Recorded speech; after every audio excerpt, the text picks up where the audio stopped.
পাশে, 70,000 থাকবে বামে।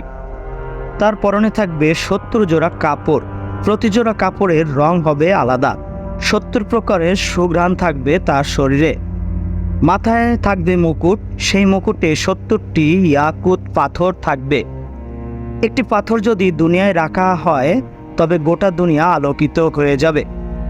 তার চুল এত লম্বা থাকবে যে চলার সময় পা পর্যন্ত আসে। সেই চুলের একটি চুলও যদি দুনিয়ায় রাখা হয় তবে গোটা দুনিয়া আলোকিত হয়ে যাবে। তার কাপড়ের 70 জোড়া ভেদ করে শরীর দেখা যাবে। তার চেহারার দৃষ্টিপাত করলে নিজের চেহারা দেখা যাবে। তো বন্ধুরা, এই সম্পর্কে আজকে আমরা আলোচনা করব এই আয়না হুরের বয়ান সম্পর্কে। আব্দুল ওয়াহেদ ইবনে জায়েদ রাদিয়াল্লাহু আনহু বলেন, তিনি একবার আল্লাহর রাস্তায় হিজরত করছিলেন। তার সাথে এক যুবকও ছিল, তার বয়স ছিল 17।